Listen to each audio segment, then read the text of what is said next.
Bandai have done the unthinkable. After Digimon Con, which was a sheer disappointment for the majority of Digimon fans, Bandai went and made it worse. I think if anything could convince you that Bandai were losing faith in the Digimon IP, this will probably do it. It's honestly like...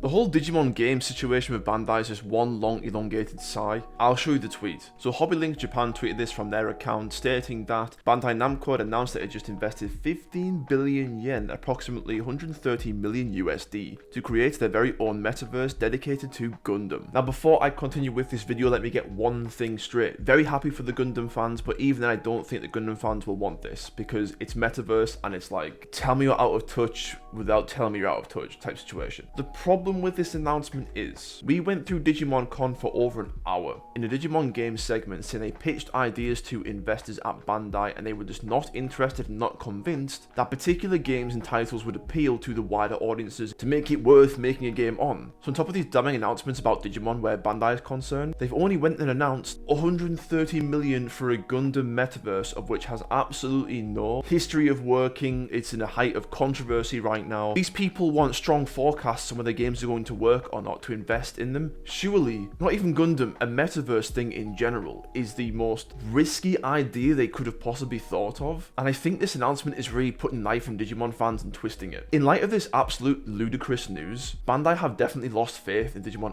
IP, and Bandai need to give it to somebody else. They need to give it to a company, preferably a smaller company, with simply the ideas and motivation to put Digimon back into the spotlight. They were just asking for something. Heck, if they had announced that the Digimon World games were going to be ported to the newer consoles, that would have sent everybody going crazy. That would have been enough, but we can't even get ports. But they're going to try a completely new, untested, loosely forecasted concept in the metaverse and dedicate over $100 million to that? They've actually lost their minds. There's no other way to explain it. I've seen people complaining on Twitter about Digimon fans complaining, and granted, maybe some of the complaints from Digimon fans are misplaced. I don't see how we haven't been lied to, in that they can't allocate the correct funds in order to make simple ports of Digimon World games to the newer consoles. Retro gaming is always going to have a huge appeal with other people, and I think, heck, in an era when speedrunning is super popular, Digimon World would be perfect content for that. I think what hurts the fans the most is that they've got so much money to throw at an experiment. Again, nothing against Gundam, but the metaverse stuff is just unexplored money black hole they're just going to throw stuff at, and if it doesn't work, they don't even care about it, but that money could have been allocated smarter in different ways to creating even smaller Digimon game projects, just to add something.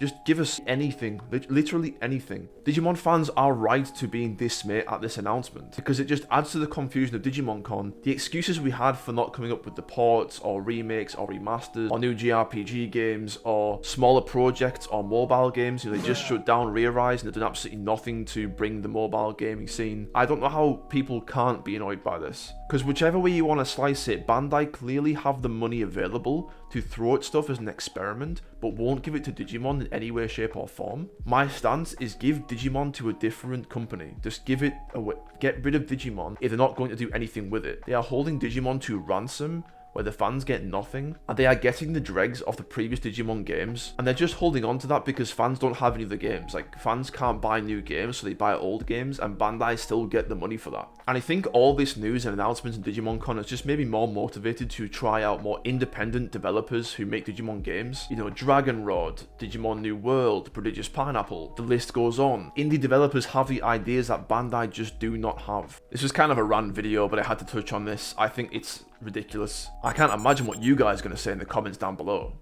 I mean, you know, Rearise, then Digimon Con, then this. It's crazy. Like, what are you actually going to do about it? Digimon is just stuck. But everyone, if you made it this far, please like the video. I'm not going to say if you enjoyed it because it's not great news, but please like, as it helps me out regardless. Please leave your comments down below, as I'd love to hear your takes on the situation. What do you think of Bandai Namco after this announcement? I'd love to hear it. But thank you so much for your time, and most importantly, take care.